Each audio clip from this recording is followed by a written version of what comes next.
फिर 7वें स्कंद की कथा में प्रहलाद जी का चरित्र मुख्य रूप से है। हिरण्यकशिपु की कथा देखो, हिरण्यकशिपु जैसे राक्षस के घर भी प्रहलाद जैसा भगवत भक्त पुत्र पैदा हो गया। वो जिन सनत कुमारों के शाप से भगवान के द्वारपाल जय और विजय हिरण्याक्ष हिरण्यकशिपु बने थे, तो सनत कुमारों का अनुग्रह देखिए, करुणा देखिए कि अब इनको शाप दे दिया है असुर बनने का, तो इनके उद्धार के लिए अब हम भी जाएंगे। तो चारों सनत कुमारों ने मिलकर एक अवतार लिया, उसका नाम है प्रहलाद अवतार। प्रहलाद जी जैसा भगवत भक्त पुत्र जिसके वंश में हो तो उसका उद्धार हो ही जाता है। सो कुल धन्य उमा सुनु जगत पूज्य सुपुनीत, श्री रघुबीर परायण जहि नर उपज विनीत। भक्त प्रहलाद की रक्षा करने के लिए भगवान स्तंभ फाड़कर नरसिंह बन करके प्रकट हुए।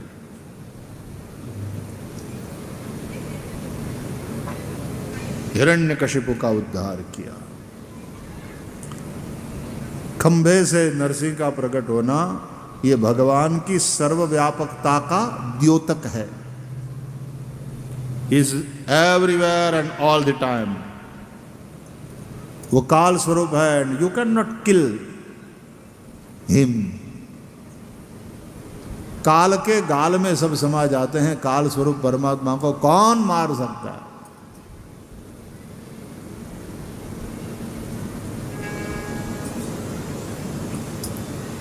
भगवान ने हिरण्यकशिपु का उद्धार किया, प्रहलाद की रक्षा करी। अच्छा, बाप ने इतना अत्याचार किया, फिर भी जब भगवान ने हिरण्यकशिपु को मारा और प्रहलाद की रक्षा करी, तो फिर प्रहलाद से कहते हैं दो बातें कि एक तो यदि तेरी सहायता में आने में मुझसे विलंब हुआ है तो क्षमा करना, और दूसरा कि मांग ले क्या दूं। तो प्रहलाद ने कहा कुछ भी नहीं है। आपकी भक्ति आपसे कुछ पाने के लिए, कुछ लौकिक चीज मांगने के लिए करे तो वो भक्त नहीं है, वो वैष्णव नहीं है, सवई वणिक। वो तो वणिक है, वो तो व्यापारी है। फिर भी भगवान ने कहा कि नहीं, कुछ मांग कुछ मांग। तो प्रहलाद ने क्या कहा? कामानाम रुद्य संरोहम भवतस्तु वृणेवरम। मेरे मन में जो भी कामना हो उसको नष्ट कर दो। मतलब हे प्रभु, मैं आपसे यही मांगता हूं कि मैं कभी किसी से कुछ भी न मांगू, ऐसी कृपा करो। विमुंचति यदा कामान मानवो मनसि स्थितान, तर्ह्येव पुंडरीकाक्ष भगवत्वाय कल्पते। अब फिर भी भगवान ने कहा कि वो तो तेरी प्रीति है जो ऐसा बोल, लेकिन कुछ तो बता, तेरे लिए क्या करूं? तो बोले इतना करो कि मेरे पिता के अपराध को माफ करो और उसको परम गति दे दो। देखो, ये भक्त होता है। अपना विरोध करने वाले के प्रति भी विरोध की भावना भक्त के मन में नहीं होती। वह विरोधी का भी कल्याण चाहता है। इसलिए फिर अंत में मानव धर्म का विवरण किया गया 5 अध्याय में। उसको धर्म पंचाध्यायी कहते हैं। मनुष्य के 4 वर्ण और 4 आश्रम के धर्म का वर्णन है। देखो भाई, धर्म देवों के लिए नहीं है, धर्म पशुओं के लिए नहीं है, धर्म मनुष्य के लिए है। इसलिए यदि मनुष्य धर्म का पालन नहीं करेगा तो मनुष्य मनुष्य नहीं रह जाएगा। धर्मेण ही ना पशुभिः समाना।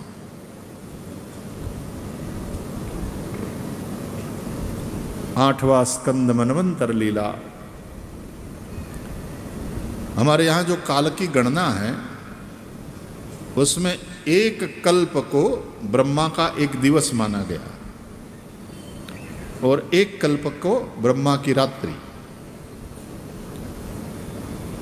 ऐसे 360 दिवस और 360 रात्रि, यानी 720 कल्प ब्रह्मा का एक वर्ष माना जाता। और उस प्रकार से ब्रह्मा का 100 वर्ष का आयु है, उम्र है।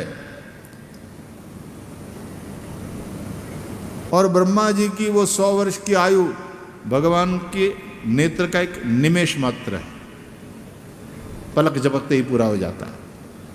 ठाकुर जी की पलक झपकते ही पूरा हो जाता है।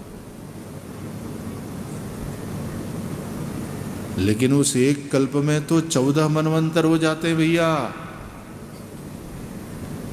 और एक एक मनवंतर में तो 71 चतुर्युगी से ज्यादा समय व्यतीत हो जाता है। और प्रत्येक मनवंतर का अधिपति मनु अलग होता है, प्रत्येक मनवंतर का इंद्र अलग होता है, प्रत्येक मनवंतर के सप्तऋषि अलग होते हैं, प्रत्येक मनवंतर में भगवान का अवतार भी होता है। वो सब कथा अष्टम स्कंद में बताया गया। काल की गणना के मामले में हमारा सनातन धर्म और हमारी ये जो सब गिनती है, भैया मैं हर कथा में कहता रहता हूँ, यहाँ पर भी कहूँगा कि ठाकुर जी करे इस कथा के बाद यदि तुम्हारे मन में भाव जागे तो पूरा पूरा मूल भागवत जो है, मूल टेक्स्ट एक बार पूरा पूरा घर पे बैठ के पढ़ना। 2 महीने में पूरा होए, 6 महीने में पूरा होए, साल में पूरा होए, रोज 2-4 पन्ने रोज पढ़ो। गीता प्रेस गोरखपुर ने बड़ी सेवा की है, 100 साल की संस्था हो चुकी है। हिंदी में और बहुत सारी भाषाओं में भाषांतरित भागवत उपलब्ध है। पढ़ो, मूल ग्रंथ पढ़ो। केवल भागवत ही नहीं, सभी पुराण, रामचरितमानस, वाल्मीकि रामायण और भगवत गीता के तो न जाने कितने संस्करण। और भगवत गीता पर फिर साधक संजीवनी जैसी अद्भुत टीकाएं पूज्य स्वामी जी की, बहुत सारे ग्रंथ प्रकाशित हुए। एशिया का सबसे बड़ा ना, अभी हमारे आदरणीय यशस्वी प्रधानमंत्री श्री मोदी जी ने भी वो शताब्दी वर्ष के अवसर पर उस उत्सव का वहाँ उद्घाटन किया। अच्छी पुस्तकें पढ़ो, रोज स्वाध्याय करो भैया। 1 घंटा तो मोबाइल को एक तरफ छोड़ो, अच्छी पुस्तकें पढ़ो। मोबाइल में तुम पढ़ते हो, ठीक है, किंडल पर पढ़ते हो, वो सब बाकी सब, ये जो धर्म ग्रंथ है वो तो पुस्तकें ही घर में रखो। पुस्तक का स्पर्श होना चाहिए, ठाकुर जी के स्पर्श जैसा है। पन्ने पलटो, प्रेम से पढ़ो। रामायण का पाठ, भागवत का पाठ, गीता का पाठ। सच मानिए आपको बहुत लाभ होगा, बहुत लाभ होगा। रोज थोड़ा पढ़ो, कुछ करने से कुछ होगा। Nothing comes out of nothing, and you can at least do something just for half an hour daily. Time नहीं मिलता, प्लीज डोंट टेल मी। गप्पा मारने के लिए तुम्हारे पास बहुत टाइम है, मुझे पता है। टाइम नहीं मिलता ये तो बोलना ही नहीं, तुम निकालते नहीं। व्यर्थ की बातों में कितना समय चला जाता है। और ये सोशल मीडिया वाली यूनिवर्सिटी, बिना सोचे समझे मैसेजेस फॉरवर्ड किया करो, ना कोई अच्छी बात हो ठीक है, लेकिन बिना खराई किए फॉरवर्ड फॉरवर्ड फॉरवर्ड, बुरी आदत है ये।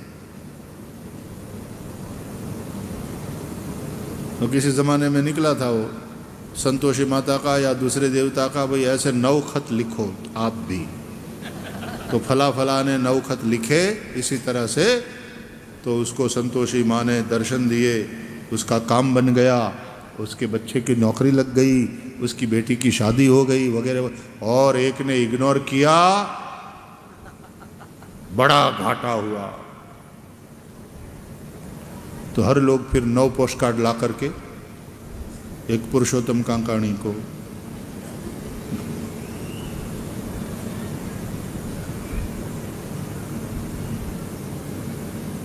एक ओम दाइमा को, और फिर तुम भी काम पे लग जाओ, फिर 9 खत तुम भी लिखो। इस तरह से फैलेगा क्या? बड़ी विचित्र बात मालूम पड़ती है।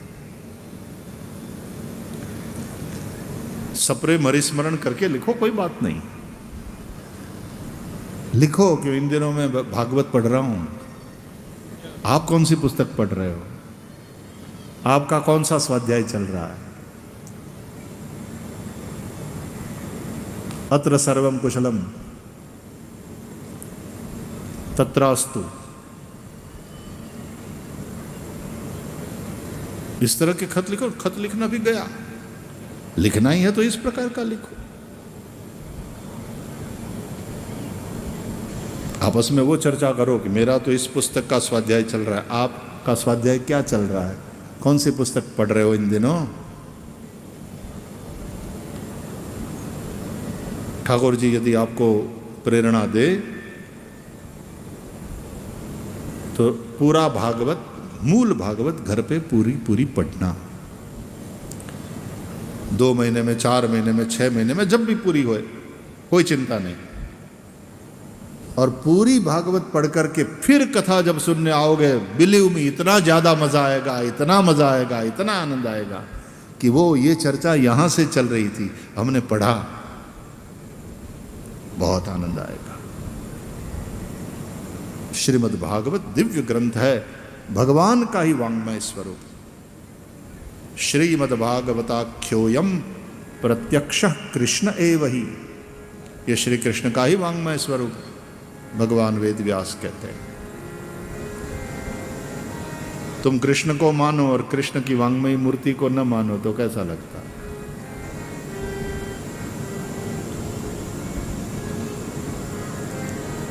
तो अष्टम स्कंद में 8 मनवंतरों में भगवान के जो जो अवतार हुए उसकी कथा है।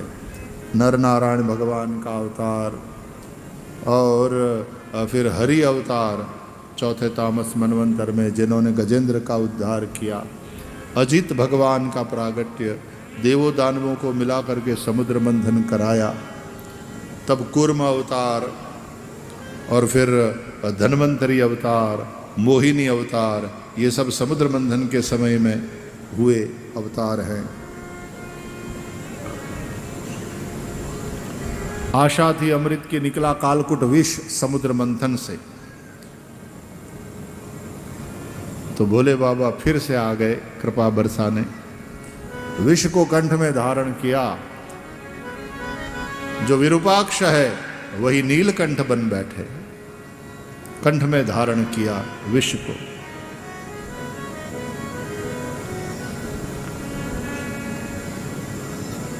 आग उगलना आता है तो समय आने पर जहर को भी पीना सीखो। कभी कभी पीना पड़ता, और घर में तो पीना ही पड़ता। और पेट में मत उतारना वरना मर जाओगे, यही रोक दो।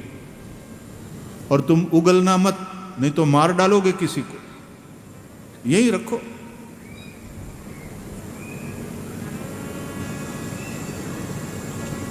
तब तुम्हारा शिव कल्याण होगा।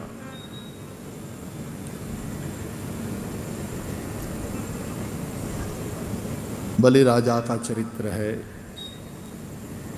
बलि राजा के यज्ञ में भगवान वामन बन करके प्रकट हुए और पधारे। यज्ञ में 3 पग पृथ्वी मांगी, वामन अवतार। विराट बन गए और 2 पग में पृथ्वी का और स्वर्ग का राज्य ले लिया। और तीसरे पग में बलि ने अपने आप को प्रभु के प्रति समर्पित कर दिया। तो 7वें मनवंतर में ये हुआ। भगवान बलि पर प्रसन्न हुए और कहा कि तुझे इंद्र बनाऊंगा मैं आने वाले 8वें मनवंतर में, सावरणी मनवंतर में। जो सूर्य का बेटा है सावरणी, वो 8वें मनवंतर का अधिपति बनेगा। सावरणी सूर्यतनयो यो मनु कथ्यतेष्टमः, ये चंडी पाठ में हम सप्तशती में पाठ करते हैं। सूर्य का बेटा सावरणी। अन्य मनवंतरों की कथा है, मत्स्यावतार की कथा है, जिन्होंने प्रलय के समुद्र में सत्यव्रत मनु की औषधियों और सप्तर्षियों समेत रक्षा करी। ये सब अष्टम स्कंद की कथा। और फिर नवम स्कंद ये सूर्य चंद्र वंश के राजाओं की कथा है। श्राद्ध देव मनु को संज्ञा नाम की रानी में 10 पुत्र हुए, इक्ष्वाकु, नृग, शर्याति, पृषग्र इत्यादि। उसमें पृषग्र है एक, गलती हो गया, गोहत्या हो गई गलती से, गुरु का शाप हो गया, तो वो वन में जाकर के भगवान का भजन करते हुए भगवान को प्राप्त हो गए। एक नभग है, तो नभग के हुए नाभाग, ये पितृभक्त है। तो शिव जी की कृपा से बहुत धन की प्राप्ति हुई और फिर उसके वंश में अम्बरीश हुए। उसी तरह इक्ष्वाकु है। ये 10 पुत्रों के वंश का वर्णन है। सूर्य वंश में आगे चल करके रघु नाम के महाप्रतापी राजा हुए, दिलीप हुए, फिर उसके वंश में रघु। तो रघु के वंश से सूर्य वंश रघुवंश कहलाने लगा। उसमें महाराज अज हुए, अज के दशरथ हुए, और दशरथ के घर साक्षात मर्यादा पुरुषोत्तम भगवान। बोलिए श्री रामचंद्र भगवान की जय। अब रामायण कराते तो उसमें भागवत आती कि नहीं पता नहीं, लेकिन भागवत कराई है तो इसमें तो रामायण आएगी। लिखी 2 अध्याय में रामायण भी है, 9वें स्कंद में भागवत में। और भागवत वाली रामायण सुनो।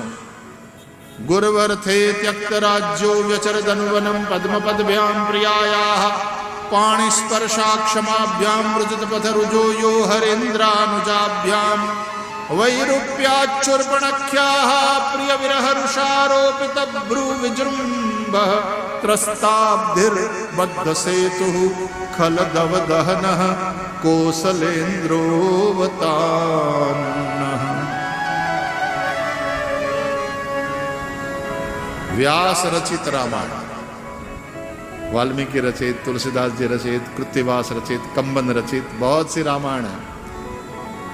भागवत में व्यास रचित रामायण 2 अध्याय में।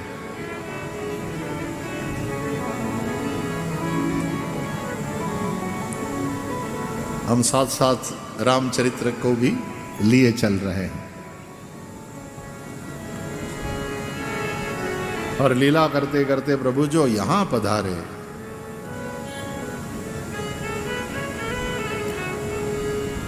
देवताओं ने सोचा कि भगवान हमारा काम करने के लिए अवतरित हुए हैं।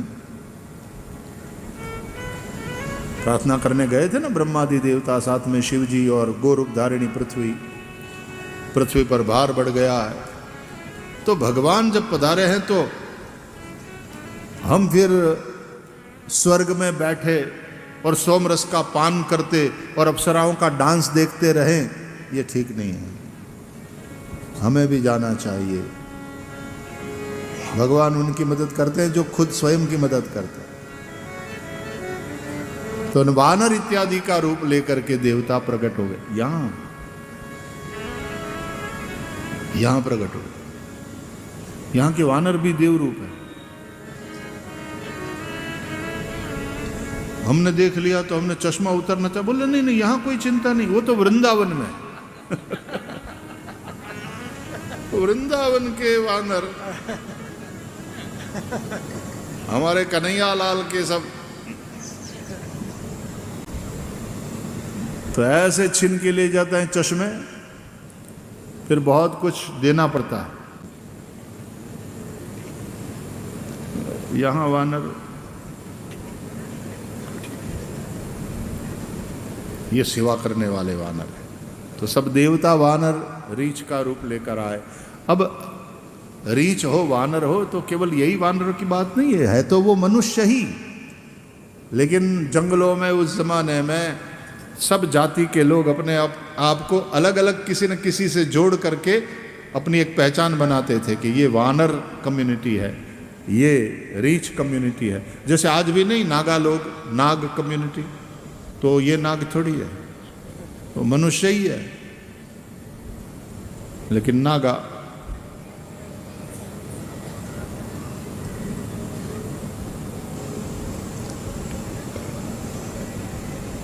तो सब देवता वानर ऋषि इत्यादि का रूप लेकर के आए और जब प्रभु यहां पर पधारे तो पूरा महकमा भगवान की सेवा के लिए तैयार हो गया। भगवान ने पहले वाली का उद्धार किया और सुग्रीव को राजा बनाया किष्किंधा का, और फिर प्रवर्षण गिरी में प्रभु ने निवास किया और वर्षा विगत शरद ऋतु आई, तब फिर सुग्रीव जैसे विषयी जीव को थोड़ा भय दिखाना पड़ा, आंख दिखानी पड़ी, आंख लाल करनी पड़ी। विरूपाक्ष है ना यहाँ, तो कभी आंख लाल करनी पड़ती है। और फिर सुग्रीव जो भटक गए थे प्रभु की शरण में आ गए और फिर सीता की खोज का काम यहीं से शुरू हुआ, इसी भूमि से। तो भागवत में रामायण भी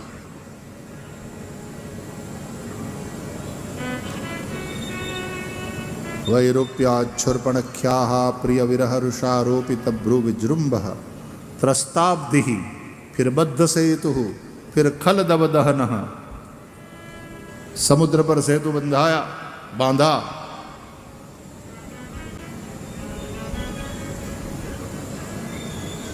और राक्षस रूपी वन को जलाकर भस्म कर दिया। ऐसे कौशलेंद्र श्री राम हमारी रक्षा करो। कौशलेंद्रो वतान अवतु, ऐसे कहते हैं ना वो उपनिषद में भी, अवतु माम अवतु वक्तारम अवतु श्रोतारम सहनावतु। वे राम हमारी रक्षा करें। राम जी के लव और कुश 2 पुत्र। फिर चंद्रवंश की कथा, राजा ययाति का चरित्र 2 अध्याय में सुनाया। देखो ययाति कैसे कैसे राजा हुए और क्या क्या हुआ है देखो तो सही पुराणों में। ययाति का वो अकाल वृद्धत्व उसे प्राप्त हुआ।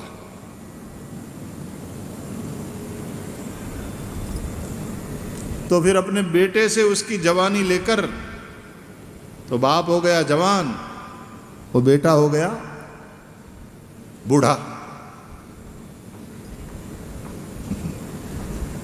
मूल भागवत पढ़ना, मूल कथा पढ़ना, तो मैं क्या बोल रहा हूं पता चलेगा।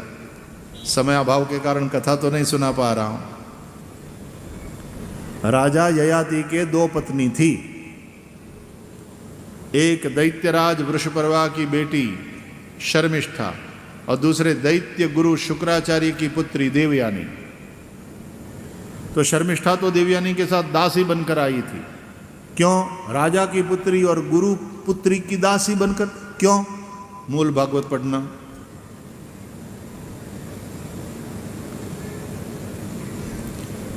और देवयानी ब्राह्मण की पुत्री और क्षत्रिय को ब्याही। क्यों? कोई ब्राह्मण नहीं मिला? नहीं मिला। क्यों नहीं मिला? कच्छ का श्राप। देव गुरु बृहस्पति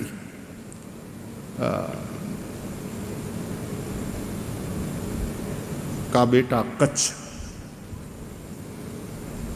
वो श्राप क्यों हुआ? मूल भागवत पढ़ना। होमवर्क दे रहा हूं, यहां पढ़ाया, अब होमवर्क करो।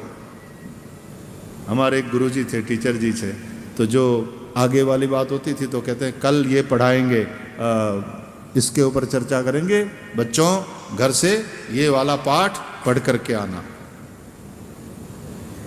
और पढ़ करके आ कहेंगे और फिर जो प्रश्न पूछेगा उसको इनाम मिलेगा। और प्रश्न पूछवाते और तद अनुसार फिर गुरुजी पढ़ाते।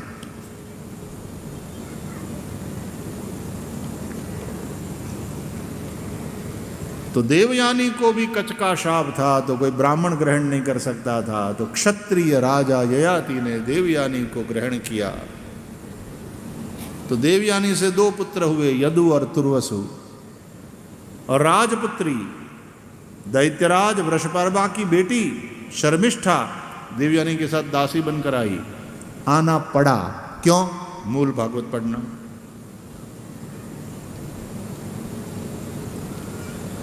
तो शर्मिष्ठा को भी पत्नी के रूप में राजा ने स्वीकार किया। तो शर्मिष्ठा से 3 पुत्र, द्रुह्यु, अनु और पुरु, तो 5 बेटे हो गए। अब देवयानी तो ऐसी रूठी कि बाप के घर चली गई और शुक्राचार्य ऐसे खींचे कि अकाल वृद्धत्व का शाप दे दिया। किसको? अपने जमाई को। और जब जमाई को ससुर जी ने यह शाप दे दिया,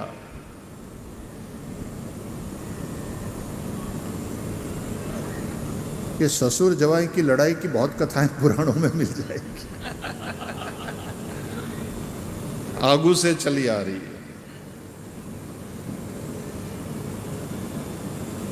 शिव दक्ष के जामाता, और फिर चंद्रमा भी, और दक्ष का शाप चंद्रमा को। अच्छा, दक्ष 2 है, एक ब्रह्मा के पुत्र दक्ष है और दूसरे प्राचेतस दक्ष है। उसका क्या मतलब है? मूल भागवत पढ़ना, उसमें सब लिखा है, सारी कथाएं इसमें है। मूल भागवत पढ़ना।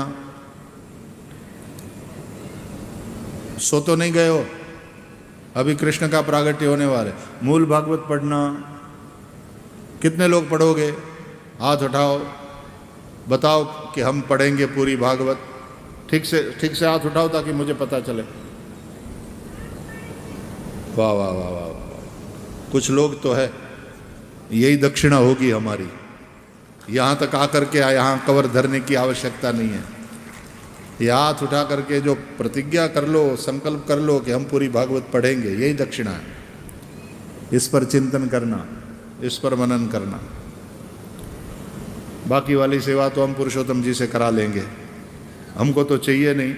वहाँ वैदिक सेवा में लगाते हैं जो भी आता है, तो वो तो होता रहे, हो रहा है, वो होता रहेगा, उसकी चिंता नहीं। हमको तो ये दक्षिणा चाहिए सीधे सीधे कि आप स्वाध्याय करोगे रोज, आधा घंटा 1 घंटा रोज स्वाध्याय करो। फिर लोग कहते हैं कई जगह, भाई महाराज जी, पहले तो ये बहुत चलता था, भाई जी हमारे यहाँ ये परंपरा है कि जब कथा पूरी हो जाती है तो आपको 2 घंटा बैठना पड़ेगा व्यासपीठ पर, कथा पूरी होने के बाद। बोले हाँ, क्यों? बोले आगे पात्र रख दिया जाएगा और वहाँ सब बारी बारी से आएंगे, दक्षिणा भी तो देना पड़ता है ना कथा सुनने के बाद। तो सब लोग बारी बारी से आते जाएंगे, तो उसमें दक्षिणा अपने रखते जाएंगे। यहाँ ऐसा ही होता है, सब व्यास लोग इस तरह से बैठते हैं, 2.5-3 घंटे में हो जाएगा। 2.5-3 घंटा बैठिएगा, पता है पात्र भर जाता है। वाह, हमने कहा हमको तो दक्षिणा अलग चाहिए, बस ऐसी संकल्प दक्षिणा दो जिससे तुम्हारा कल्याण होए, कि रोज आधा घंटा 1 घंटा हम स्वाध्याय करेंगे, पूरी भागवत पढ़ेंगे, पूरी रामायण पढ़ेंगे।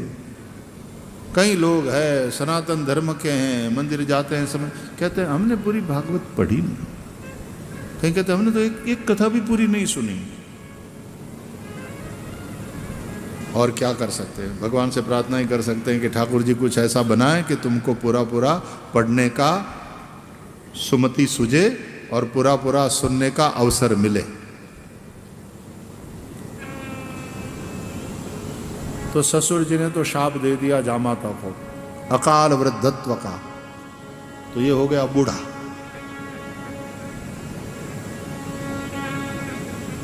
लेकिन ये बूढ़ाऊ हंसा। तो ससुर जी ने कहा, हंस क्या रहे हो, रोना चाहिए, अकाल वृद्ध हो गए तुम। बोले, महोदय प्रणाम, आपने मुझे ये शाप दे करके मेरा नहीं अपनी बेटी का ही नुकसान किया है। अपनी बेटी से पूछ लो, बूढ़े पति को पसंद करेगी?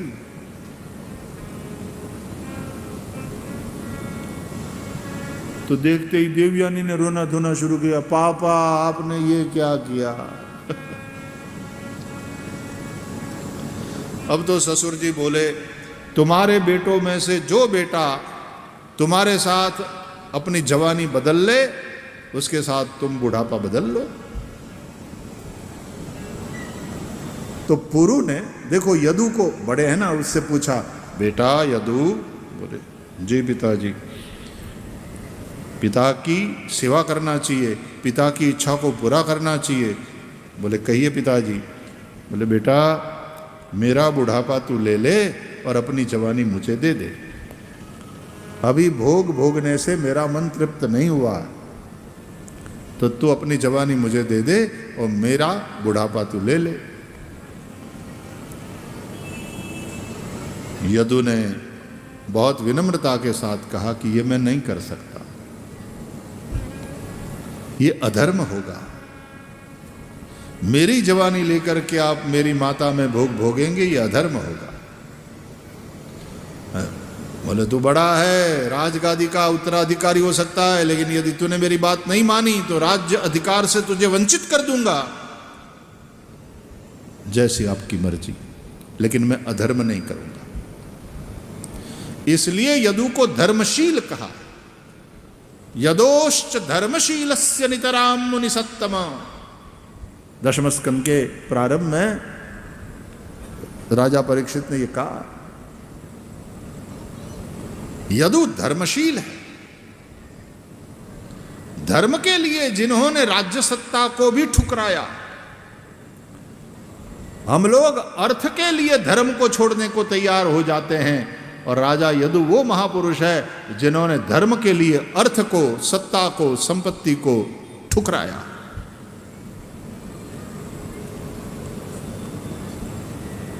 तो बाद में पुरु ने अपनी जवानी बदल ली पिता के साथ। तो पुरु हो गए बूढ़े और उसकी जवानी लेकर ययाति हो गए जवान। वो एक कोई फिल्म आई थी, मैंने तो देखी नहीं, लेकिन उसके विषय में सुना बहुत था उन दिनों में।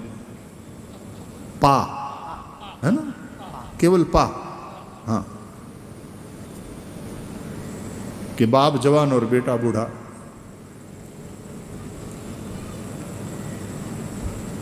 महात्मा में भी भक्ति माता जवान, बेटे बूढ़े, ज्ञान वैराग। इन सब कथाओं का जो तात्पर्य अर्थ है ना, जो तात्पर्य अर्थ है वो समझना चाहिए। अच्छा, बेटे की जवानी लेकर के और भोग भोगते भोगते भी जब मन तृप्त नहीं हुआ, तो राजा ययाति ने कहा, त्याग में ही शांति। न जातु कामः कामानाम उपभोगे न शाम्यति, अभिषा कृष्णवर्तमेव भूय एवाभिवर्धते। भोग भोगते रहने से भोग की अग्नि शांत नहीं होती, बढ़ती जाती है आग। वो आहुति देने से जैसे आग बढ़ती जाती है, भोग भोगने से भोगों की अग्नि शांत नहीं होती, बढ़ती जाती है। ये इच्छा पूरी हो जाए फिर अपने शांत, वो इच्छा पूरी होगी दूसरी पैदा होगी। 1000 मिल गए तो अब लाख चाहिए, लाख मिल गए तो करोड़ चाहिए, करोड़ मिल गए तो अरब चाहिए। इच्छाएं अनंत। इसलिए कामनाओं के त्याग में ही शांति है। विहाय कामान्य सर्वान पुमांश्चरति निस्पृह निर्ममो निरहंकार सशांतिम अधिगच्छति।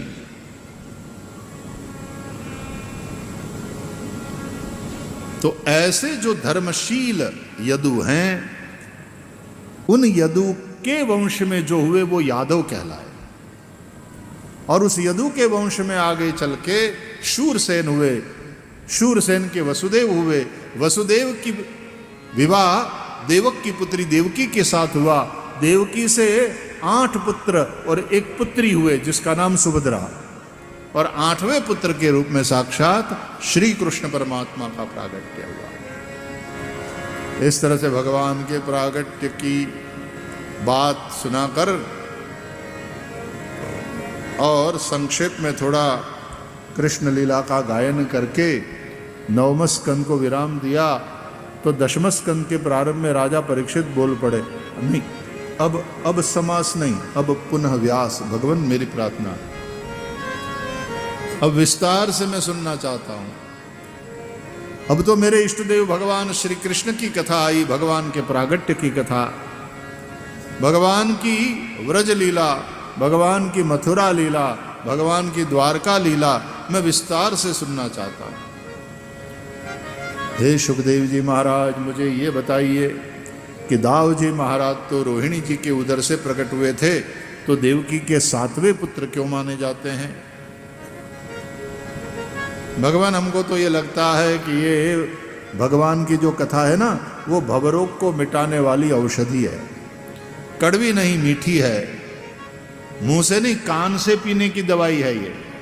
और इसके देने वाले भगवान सुखदेव जी, आपके जैसे जो वैद्य है ना, वो लालची नहीं है।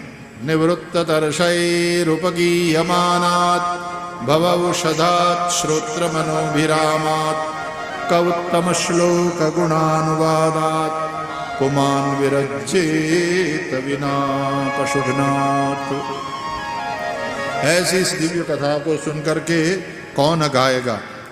पशु ही हो सकता है वह। सुखदेव जी महाराज राजा परीक्षित के प्रश्न को सुनकर प्रसन्न हुए। सम्यक व्यवसिता बुद्धि तव राजर्षि सत्तम वासुदेव कथायां ते यज्जाता नैष्ठिकी रतिः।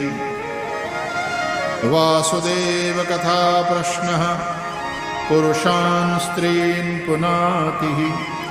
वक्तारं पृच्छकं श्रोतृंस्तत्पादसलिलं यथा। भगवान की कथा के विषय में जो पूछा जाता है प्रश्न, वो जिसको पूछा गया उस वक्ता को भी पवित्र कर देता है, क्योंकि भगवान की कथा सुनाने के लिए प्रेरित करने वाला ये प्रश्न है। पूछने वाले पृच्छक को भी पवित्र कर देता है और वहां बैठे हुए सभी श्रोताओं को भी पवित्र कर देता है। तत्पाद सलिलम यथा, जैसे भगवान के चरण की धोवन श्री गंगा जी स्नान करने वाले को, पान करने वाले को, दर्शन करके प्रणाम करने वाले को, तीनों को पवित्र कर देती है।